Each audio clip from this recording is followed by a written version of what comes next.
This is Fantasy Football Picks and Bets presented by Prize Picks. Use code MMN when you deposit at prizepicks.com to get a match deposit of up to $100. Meaning, if you deposit $100, you will have $200 to play with on prizepicks.com. Check out the fantasy props, the overs, and the unders. Coming up momentarily, Pete Overzet is going to have the DraftKings first look and research for you for the week to get started, to get your plans on the go, to go win some of that money. Plus, I do want to let you know that if you go to runthesims.com/Mayo, you'll get a discount on the DFS Optimizer, the single game showdown simulator, and you can run everything, including your own custom projections, up to 10,000 times to see the distribution of floor and ceiling and where those median projections are going to be. I highly recommend it. runthesims.com/Mayo. Enough of me. Let's get to Pete. All right, guys, welcome back to another edition of taking a look at the DraftKings salaries. This is the first look here on the Mayo Media Network. I'm Peter Overzet. We are here every week giving you our raw, uncut opinions on what these salaries mean. As usual, the caveat is lots of things change through the week. We have injuries, we have players returning from injury, all kinds of things that threaten to flip the slate on its head, but we are here to set a base, give us a primer for how to think about everything throughout the week as we work toward building our lineups for week 6. Let's hop into it right now. I will pull up the screen here so we can start looking at some of these salaries. As always, we are going to start here at quarterback. Let me zoom in here so we can get a nice, good look at the player pool. We do have an interesting slate this week in that, again, we only have 3 games right now that are projected to have an over-under greater than 50. We have Kansas City, Washington football team at 55.5. We have the Chargers in Baltimore at 50.5 and Arizona, Cleveland at 50.5. So kind of slim pickings as far as potential shootout games. We're probably going to have to get creative again this week. And the other thing is we're starting to finally hit the squeeze here as far as 4 p.m. games. We only have 3 4 p.m. games, although they are kind of interesting here. Arizona, Cleveland should be a good one. Las Vegas, Denver, Dallas, New England. So definitely getting to that stretch of the season where decisions get tougher. The amount of plays available starts to shrink a little bit. And so those are dynamics we're going to have to navigate as the season goes on. But let's start here at quarterback. We do, of course, get Mahomes here on the main slate. Now, Mahomes still up here at 8,300. I am curious, just coming off of that Monday Night Football game where things didn't look too hot for the Chiefs, if people are more reluctant to go up for that premium double stack. I feel like the narrative otherwise has just been, why not just jam Patrick Mahomes because he always gets there? Well, maybe there's just enough seed of doubt now that he doesn't become too popular. We do, of course, have Kyler, who similarly is coming off of one of his worst games of the season here. We can pull this up. He only had 13.66 DraftKings points. He's actually had a pretty steep fall off here after those 2 big 30+ point weeks to start the season, then down to 22, and now all the way to 13. So this could be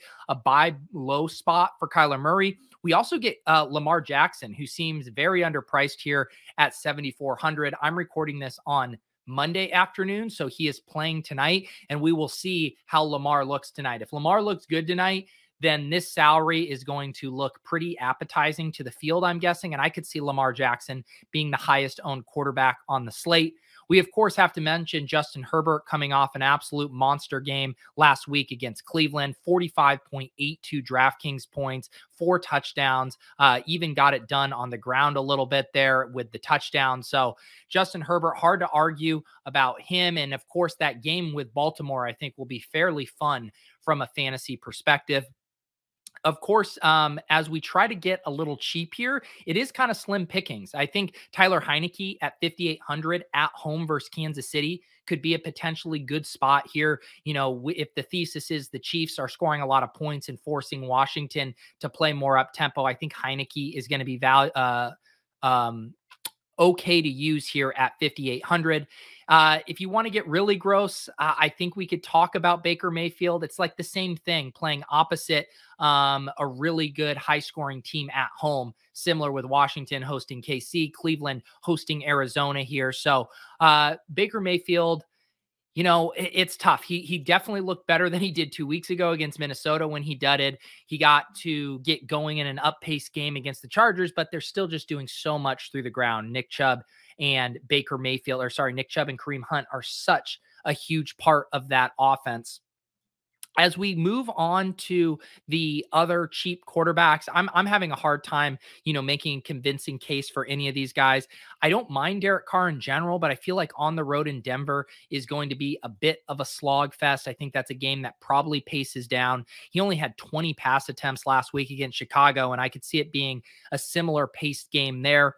We do continue to have kind of the uncertainty here with Carson Wentz in this game. He is playing tonight, so we're going to have to see how he looks.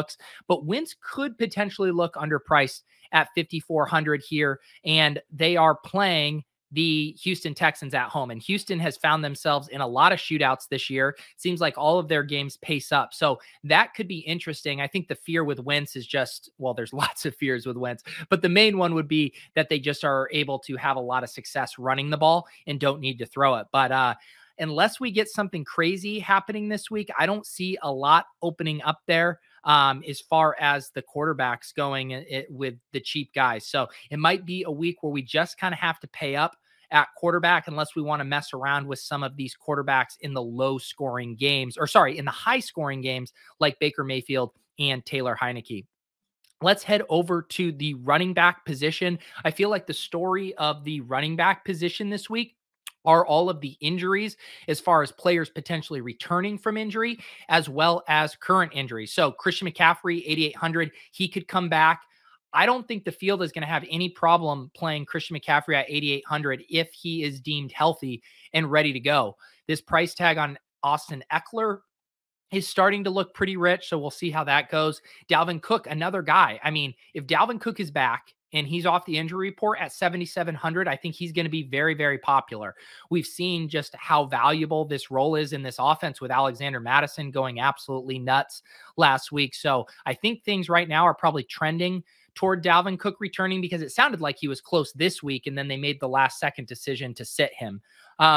I think the other thing we're going to have to watch out here is no Saquon is going to be my guess with that ankle. The ankle looked pretty bad. I'm sure they are doing some more tests and rehab today. So we'll know more later in the week. But as of right now, Devonta Booker is going to look like a nice play. He's priced down here similar to where, Damian Williams was priced last week with David Montgomery out. Devonta Booker came in, played virtually every snap. They only worked in Elijah Penny a little bit. I think Elijah Penny had 6 snaps, but Devonta Booker getting all the work. And what's especially valuable on DraftKings with the full point PPR is just that he's also catching balls as well. And this has always been part of his skill set. Even back in Denver, that was kind of his role as the pass catching back. So we talk about, last year, Christian McCaffrey goes down 90% CMC as Mike Davis. I think Devonta Booker is 90% Saquon Barkley here if Barkley misses this game. So he's probably one of your cheap guys.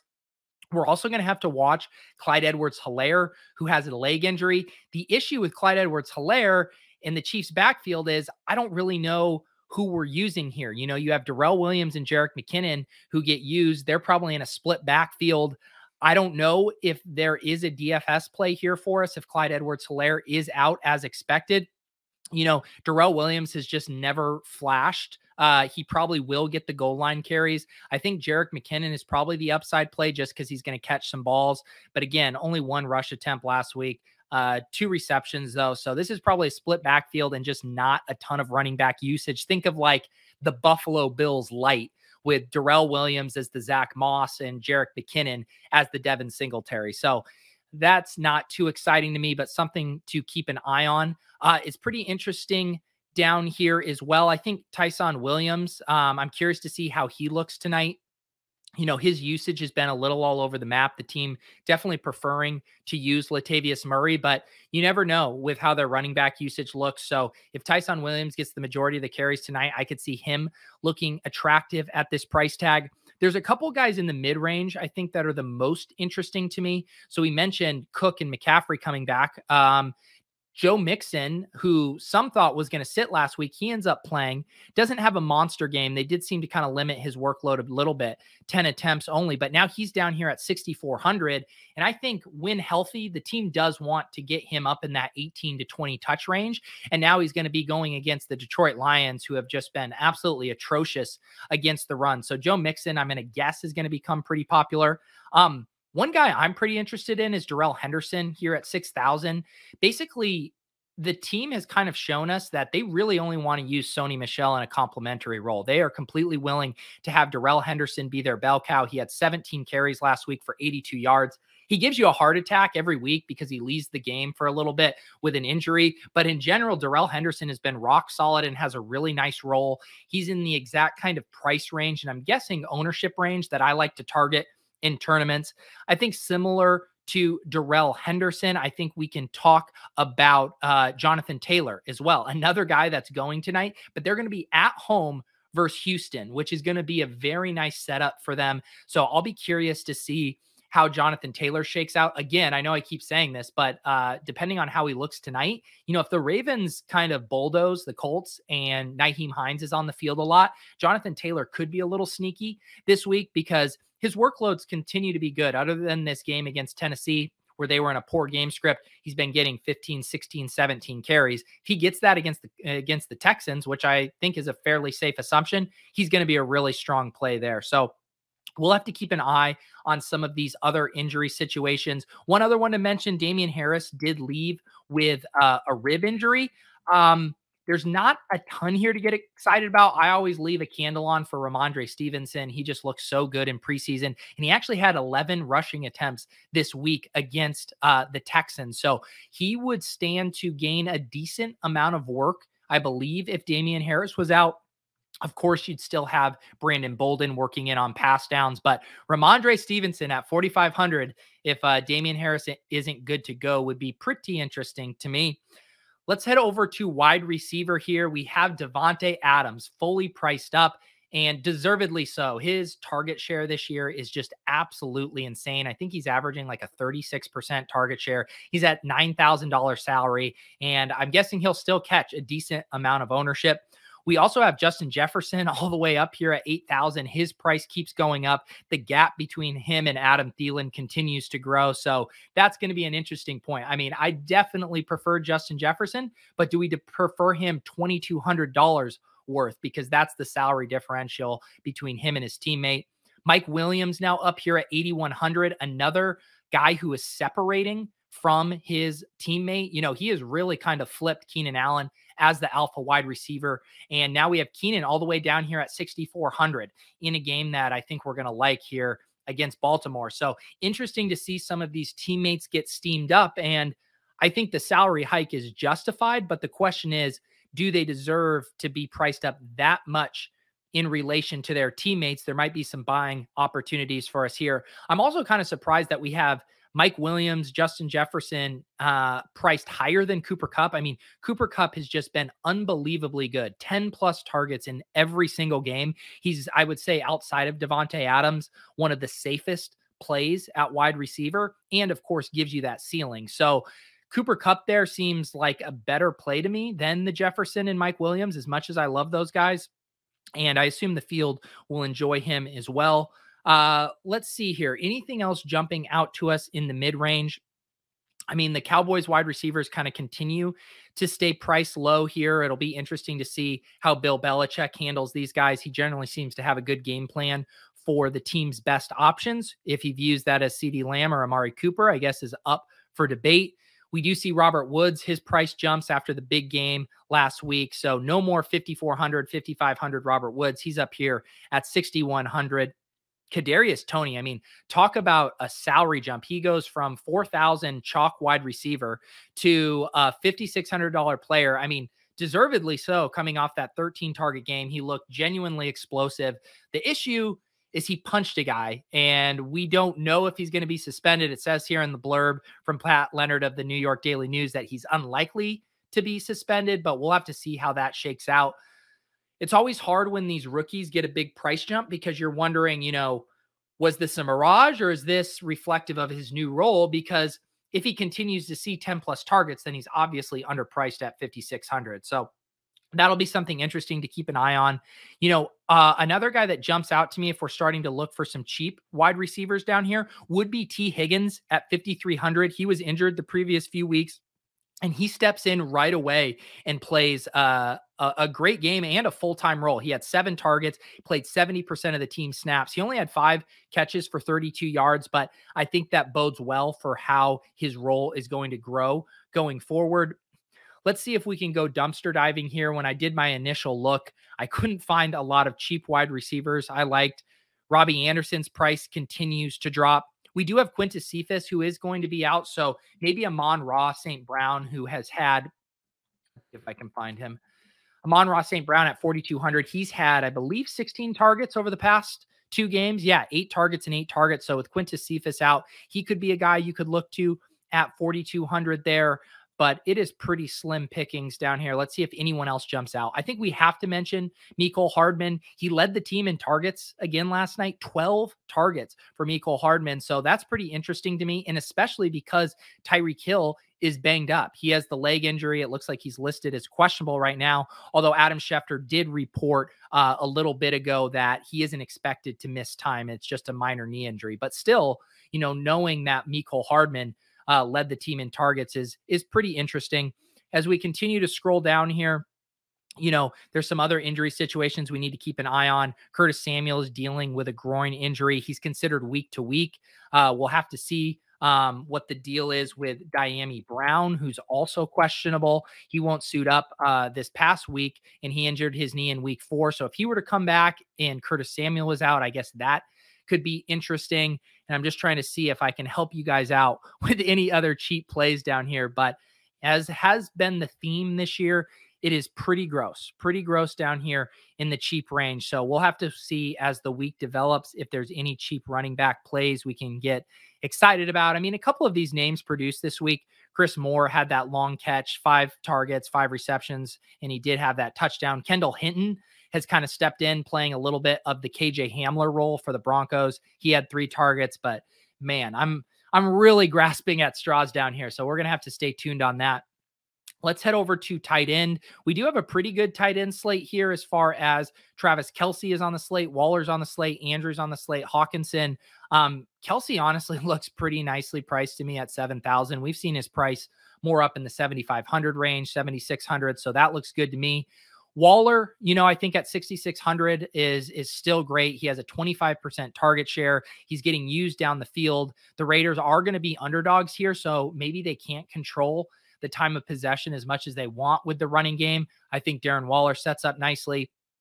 If we are trying to find some cheap tight ends, Ricky Seals-Jones, he was the stone minimum last week. He was pretty popular at that price. It only comes up $500 here. He had 8 targets, only 41 yards, but that role at that price is pretty good.